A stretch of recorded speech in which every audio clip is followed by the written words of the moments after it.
welcome to another edition. I'm excited to have our guest today, Scott Robinson, who is the co-founder of the App Company, and I am joined by my co-host Carlos Ponce in Mexico City, and today we have Mariel Navarro, who's joining us from Chihuahua, Mexico. Welcome to the show, Scott. Welcome to the show, guys. And we're looking forward to having this conversation. But first, let's start off by getting to know you a little bit, Scott. If you could please tell the audience a little bit about yourself, and then we'll go and ask about your company. So please tell us who you are and a little bit about your background. Sure. I'm Scott Robinson. I'm in Los Angeles now, near you, but I'm a native New Yorker, born and raised in Queens, New York, and I started my career as an investment banker on Wall Street. Worked for a firm for about 10 years, and then moved to sunny California in about 1992.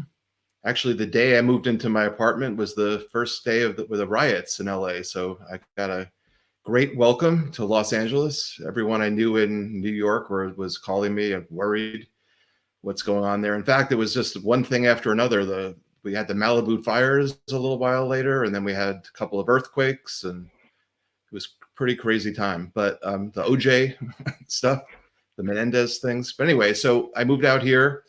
I met my wife a couple of months later. We've been married for about 25 years, have 3 children. 2 are in college. One is graduated, lives here. And we're all here under the same roof right now, of course, like everyone else in the world. Well, I shouldn't quite say that. So my daughter goes to school in England, and as you might know, England was probably the latest country to kind of respond to this. So she goes to a public school in Brighton, and they didn't close till very late. So by the time they've closed, we started the ban of people coming in from England. Although citizens were exempt, that was the time, if you remember, where all the problems where people would come through Kennedy or O'Hare and they would be packed, and it seemed like a pretty dangerous thing. Anyway, long story short, it's now 2 months later. My daughter's coming home on Friday, so we'll. Wow, must be exciting to see her. Yeah. Yes. Yeah. Well, sounds like you had a similar experience that I had as an ex-New Yorker coming to LA, which was like, what the heck is going on here? So yours was a little more intense. Welcome. Tell us a little bit about the App Company. What's the company all about? What gave birth to the idea? Sure. So I mentioned that. So how do I transition from investment banking to apps? So when I moved out here, I always had an interest in technology. And when we had out, my son is 23, and when he was born, I was just kind of playing around on the web. This was like 96, 97. And I built a parenting website because that was the time where, there wasn't information like there is now. I mean, now you can just Google anything and find what you want. There wasn't much there. And I just felt there was a big hole in terms of learning, things that parents would want to know. There used to be a book, I assume it's still there, a couple of, big books about, I wish I knew type things. So anyway, long story short, we started a website. It was a crazy time. I mean, literally within like 2 months, we had like 500,000 people coming to the site. I had like 5 Procter & Gamble accounts advertising on it, a bunch of car companies. I mean, it was just crazy times. So I sold the company. And then the next evolution of that was apps. So Apple announced apps, and I had a buddy that was into technology and marketing, and we thought, hey, let's build apps. Our first app was, so my friend, who was a marketing guru, who's my partner, Jason Moskowitz, he knew Buzz Aldrin, the astronaut, and we decided to work with Buzz and do an app. So we contacted Apple, and Buzz actually, knew Bob Iger, because Buzz Lightyear, I mean, he probably knows everybody, but Buzz Lightyear was kind of named after Buzz Aldrin. Mm-hmm. So Bob was very nice. He introduced us to the top people at Apple, and it was a big hit. It was actually one of the first iPad apps when the iPad came out. So because we had launched the iPhone app just before the iPad came out, so they came to us. So it's called it's still out there. It's called the Buzz Aldrin Science Exploration app. So that's how we got into it. We used to develop our own apps, with Buzz. We've done other celebrity apps, a lot of sports app. We did one with Ron Artest when the Lakers were winning championships. But then we kind of transitioned into building apps for companies.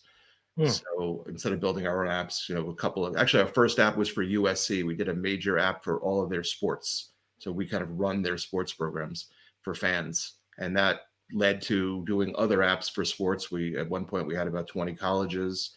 We used to run a lot of tennis tournaments. So I don't know if you've been to the BNP Paribas Open here in Palm Springs, which was canceled this year. But we've done that app. We did the Rogers Cup app for Canada, kind of the U.S. Open of Canada. So things like that people would know. Well, let's have a good conversation about the evolution of apps. It's obviously changed a lot in the past 10 years. A lot of the native technology has changed the landscape of how people do it. So, what's the topic today, Carlos? And let's get started. Absolutely. Thank you, Tulio, and thank you, Scott and Marielle, of course, for being here. So today's topic, Scott, the one you chose for today's conversation is apps for everyone, or creating native custom quality apps using an automated platform. So, in other words, you're going to tell us how your company met a market challenge, right, by pivoting to a different audience and business model. So, quick question. First question, Scott, for you is, why did you choose this particular topic? Let's start with that. Why did you think this was relevant for the audience? So we felt as a company that it was a very important way to go, and we've been thinking about it for a couple of years. So specifically, we SEO really well because the name of our company is the App Company. So if you're looking for an app company, we come up usually, first on the listing. And so we get a lot of calls, and most people that call can't afford a custom app. The first question we ask is, what's your budget? And if someone says, a couple of $1,000s, we say, sorry, but you just can't build an app for that amount of money. So, but we get so many inquiries about it over the years. So we thought, what could we do to allow us to build an app that, high quality app for people that, can't afford to, more like what they would pay to build a website. So there are solutions out there. A lot of them involve, web technology in a responsive manner. So there's those types of things, but most people could see through that. I mean, you download those apps and it just doesn't really feel like an app. So our thought was, how could we take kind of the native stuff that we've built for iPhone and Android? And by the way, the other issue with a custom app is that if you build an app, there are tools now that let you build once and work on multiple platforms. But the reality is, most cases, if you build an app for the iPhone, you have to rebuild a lot of the components for the Android. So it's really kind of, I wouldn't say twice as much work, but it's another, 40% the work. So the goal was, how do we build custom components, but make it really easy? Kind of think of it as like a Wix, the ways you go to Wix or Squarespace for websites. How do we do that for apps? So we've been working on this for about 2 years. We launched it a few months ago. We have a couple of dozen clients who've already, moved to that technology.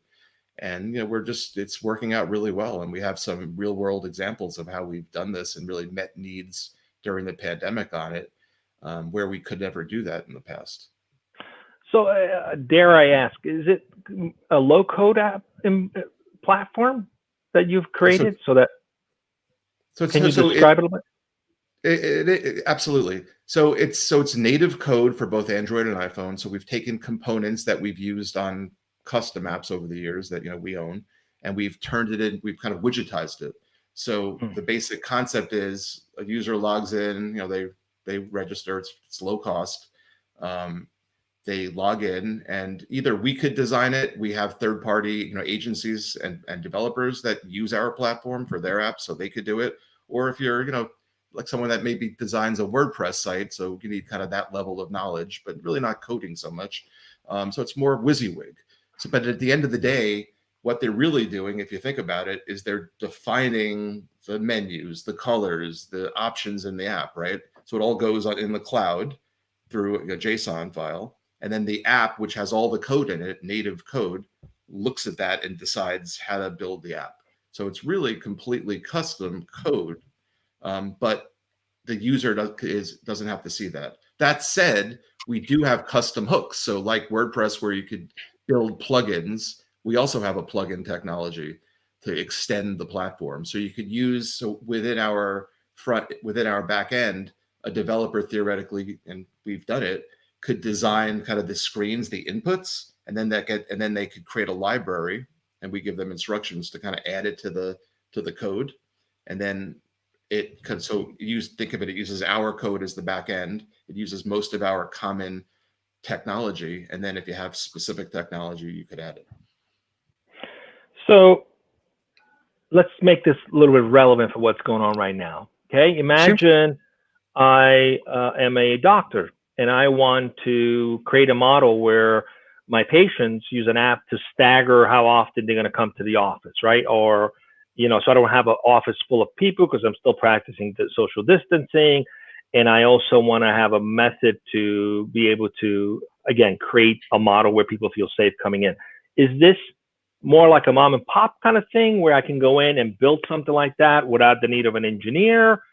Help me understand, help the audience understand how that applies. So it is that. So it's just like as if they used Wix, but the reality is the better option would be for us or one of our partners to set it up for you. And it's very low cost, no programming involved, and then they could make changes. So I was telling your team, I do have and I won't spend more than a minute or two, and you could ask me questions that I could spend longer, but I think I could give you a real world example, which would make a lot of sense if I could share my screen for a couple of minutes. Yeah, that'd be great. Yeah. Okay, so this is an example of, so we were contacted literally 2 weeks ago by a local union of the United Auto Workers, so one of the largest unions in the country, and this is the local 3212. So basically, they represent about 500 workers in a Ford motor plant in Detroit, and obviously they're not working right now. So they had an immediate need for how do you get in a kind of a community app for just the people in this union to get important, relevant information, legal information, how they could collect money, how they could get loans, safety information, things like that. So in the past, an app like what we did, it's not rocket science, but to create a custom app would take quite a bit of time. And by the way, sure, they could build a website, but when they came to us, what they specifically said is their members they all have Android or iPhones. They don't use the web, or they don't use it regularly. So it was important for them to have an app. So literally what I could show you, we built in less than a day. We went back and forth with colors and content and things like that. But so on the left side is the kind of the CMS, and there's, a lot of options here, and I won't, bore you with every single one. But the basic concept is you go in, you upload the logo, and you can see the logo there. The nav bar, the height of it, all the colors. We have different kinds of options. So you could say I want it to be a hamburger menu style, or I want it to be a traditional like Facebook or Google down below, or Apple down below style. Everything you see all the colors. You'll notice everything is. I could literally change the color here. The app gets refreshed there. In terms of our menu design, everything you see, so we have like 15 different kind of menus. So we call this our slider menu with tabs. You can have as many tabs as you want, and any one of these can be a component. So for example, up here, you'll see at the top of the screen is a slideshow. Well, here are the images, right? And we say, how many seconds we want that to be. And that's what you're seeing going on. We then just drag tabs under it, and we say, these are the 3 tabs. And we say COVID-19 has 2 tabs under it. So if you see, I click here, there you go. And then down here, you could see this is a video component. So I click, videos, and, so we have different kinds of videos. This is a YouTube playlist. So literally we just go over here. Did something happen? Yeah, you're back. We lost you for a second. Yeah, so I'm going through this fast, but feel free to ask me questions. But what I'm saying is just all dragging. So let me just show you. This is great. I mean, it looks similar to the WordPress.org setup, right? Where you don't have to be a developer to build your own thing. Exactly, but it's a native app. It looks great. So like for example, so this welcome, I'll literally hide it right now. So if I hide that welcome screen, the app's going to refresh. Now I'm showing you what we call a preview app. So if it's live, which it is, this wouldn't happen. The client would have to hit push live here. But because I'm on the preview app, any change I make, you see. So notice the way welcome went away. Right now, I'll turn it back on. So Now, question. This becomes native on the browser, right? It's not actually apps that end up in the store, or they're actually apps that end up in the store? No, it's truly native. So essentially what happens is, so let me show you here. So the client or us define the splash screens, the icon, the logos. They define, you know, all the information that will go on the store, right? So it's all here. And then essentially what happens is we, and as part of our service fee, they have to have their own account, because, you know, Apple and Google require, you know, we can't put it under our brand, but they create an account and we just push it live. Their native. This is actually native code.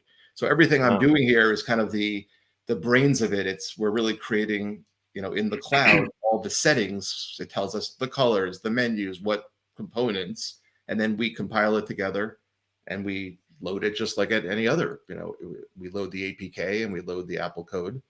So it's all native. This is not a web app. It's native code. Native code. Okay, and so it reminds me of AirKit, Julio. I don't know if you remember that. AirKit. Well, AirKit was more low code, you know, where it automatically generate code. You still have to be somewhat of an engineer. This is more like a WordPress, managed WordPress. And then if I heard correctly, Scott, you also have on the back end of this perhaps freelancers or vetted developers that could help with design or even help build it out for someone who might get stuck or maybe doesn't want to do the whole thing themselves. Is that right? So we have two kinds. How does that come into play? Let's say I have an idea and I want the bulk of it done by someone, but I can do some modifications and, you know, things like that myself.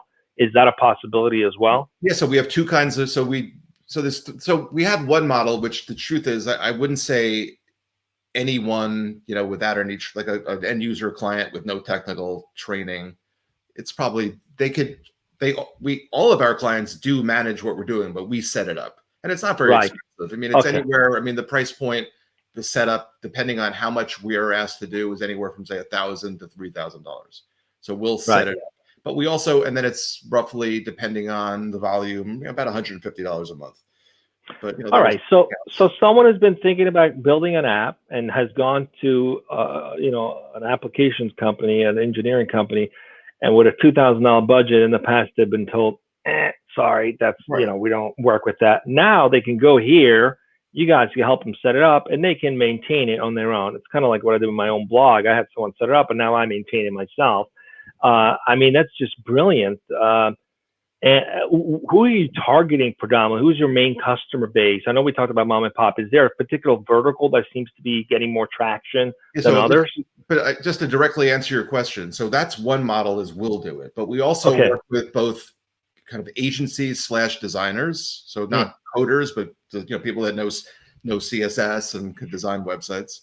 So we work with that group. And then we also work with developers.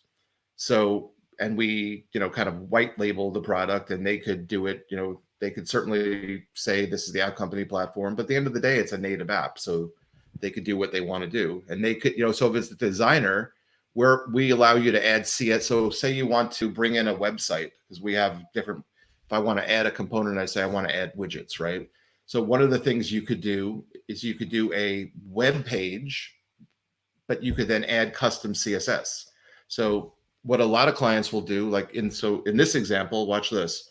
So if I say UAW blog, we have a native content manager, but if you don't want to add your posts in our content manager, you could point to a website. So this is a website, but we've put CSS in here to basically not display the headers, the footers, the sidebars. So dynamically, it'll just reformat the web page. So like a designer could do that pretty easily.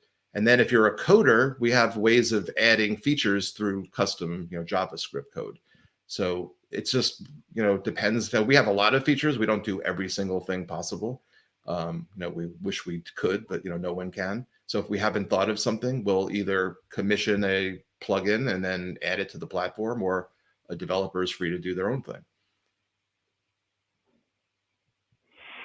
I know some of you guys have additional question. I have just one before I let Mariel and Carlos jump in. Is this an open source? Are you contributing back to open source as well, or is it a closed garden right now? So right now it's closed. You know, it's new, but at some point, there's certainly a thought to do that. I like it. I mean, in the ideal world, I mean, when we look at where we want to be in a couple of years, and we would love to be like a WordPress, right, where we have a lot of our code is open source, we have a whole community. Developers could build both free and paid plugins for I mentioned we have a whole plugin module. So it's perfect if a developer has a client that needs something, but if we'd love to have like a marketplace where a developer could create a map app, a calendar, map plugin, a calendar plugin, whatever it happens to be, and make it available to all of our users for a fee. I find that interesting. A lot of times for internal use, organization will not opt to do an app because it's, again, too cost prohibitive, too big of a project. But with something like this, I could essentially create all kinds of internal application if I'm a large enough company where I may have certain movements that I'm behind, or charity efforts, or volunteering, anything that I could build to manage a community. I could essentially do that. Are you getting any traction from large companies that want to do internal apps, or is it predominantly, where's your business heading right now? What's the what kind of traction are you getting?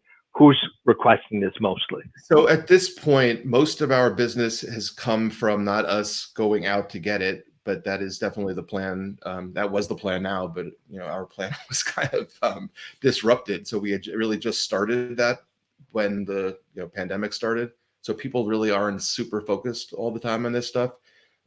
So most of our business comes from either existing clients, we switch them over because it's just much easier to maintain, or people contacting us and us, letting them know about the platform and then, jumping on it. So we have all kinds of, so we have restaurants, it's great for that.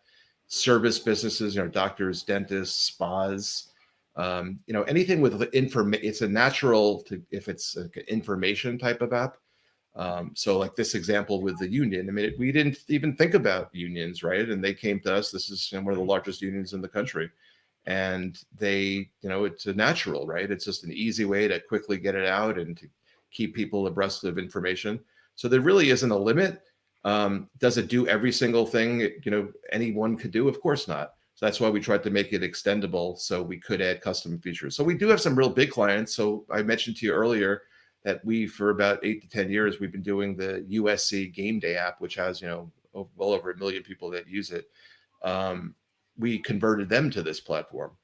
And, one of the reasons, which I didn't mention, is that when people build an app, they think they're done. So, a custom app is expensive. I mean, it could be a low of $15,000. Most of them are $30,000 to $50,000 or more, right? And people think they built it, it's done. Well, it's not done. Why is that? Because Apple and Google and all the Android device makers are constantly changing, right? So they're constantly coming out with new operating systems, new devices. The apps need to change. Google and the frameworks that all these apps use frameworks. They use Firebase and all kinds of things, right? It's always changing. So our clients have to do more custom stuff, right? So they build the app and then the app starts crashing or it doesn't look good on a device. And they're like, what's going on? We're like, well, we're happy to fix it, but it's not free. Well, the beauty of this is it's not free, but there's a SaaS, revenue, there's a fast SaaS monthly fee, but part of that includes complete updates. So anytime something is new, we change it. So an example, Apple, we're all used to social login, right? So you have, login with Google, login with Facebook. Well, Apple in the fall launched login with Apple. And Apple had, at the time, it was a soft requirement. They, encourage people to use it. But this starting in, I think, April of this year, they basically said, if you use Google or Facebook or Twitter social login, you have to use our social login. And it's not rocket science, but it's effort. And, so clients would not have gotten their apps approved without adding that. So the beauty of the platform is anything that happens, we're up to speed on it. It gets changed. Right.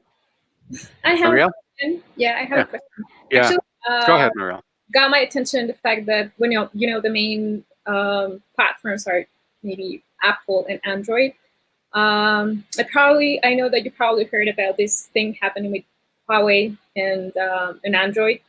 Are you guys planning on building native apps for the new Huawei operating system? I think it's called Harmony OS, something like that?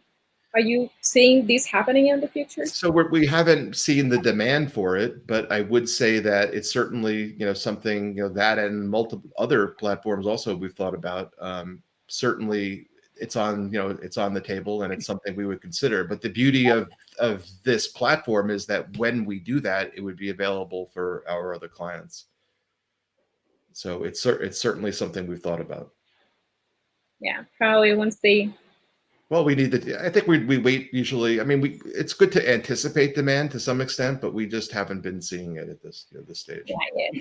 I mean, early on. I mean, I'm going to date myself because we've been doing apps for so long, but there was one point when Windows phones were Microsoft was trying hard, and no one had ever asked us about it. I mean, it was, I wouldn't say it was popular, but it was going on. But it's a funny story. The only time we ever even heard about it was we had a high level meeting with the Seahawks about doing an app, because we had been doing a lot of these football apps, and the first thing that we were told was, we have to have a Windows version. Their former owner, or God bless him, he's passed away. Was the Microsoft person, so anything they did had to also work with Windows. But in all the hundreds or thousands of app meetings I've ever had, that was the only time we were ever even asked about Windows. Yeah, I think Windows always didn't make it so good as other operating systems. Out of the tech side, do you guys get involved on other stuff, like, for example, marketing? So do we market? Do we do marketing? Is that what you're asking? Yeah, like, do you help customers out of the Absolutely. tech side? Yeah, so through the app company itself, we'll certainly work with companies when we build an app. We do have a service where we'll help them to market the app. So we've done that a lot. I also I wear, on my resume, I believe it shows that I have another hat. I work with a company, I'm a partner, called New Offerings, and we're a full digital agency. So we do websites. We both do SEO and pay-per-click and Facebook and social media, and I also advise some pretty big clients on that. So I'll work with the CMO, and we'll manage, the agency that they use. Well, Scott, we're coming up on time, but I want to just see if I've made the right assessment here, or come to the right conclusion. If you are a small business, you don't have an IT staff, you don't have an engineer on staff, but you want to do something that's creative and valuable, and you want to differentiate yourself, but you got enough of a customer base where it makes sense to have your own app. This is the way to go. It seems like a no-brainer to me. You go here, you guys can build it, they can manage it themselves, they can continuously stay up to date with the latest technology. It's part of the model, the maintenance model, if you will, and the monthly cost.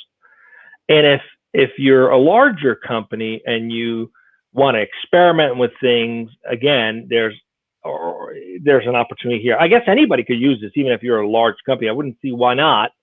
But that's the sweet spot. The sweet market is those companies that are looking for something fast, that don't have their own engineering teams. Is that a fair assessment, or have I missed something? Even if they have their team, I guess what I would say is certainly it doesn't do everything, right? So if you want an Uber app that's very custom, sure, it's probably better off building it from scratch. But realize that probably 90% of apps are really not that, right? They're similar in information.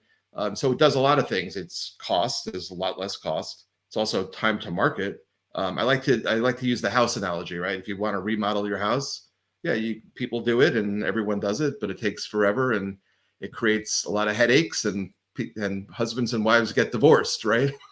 It's not a happy situation.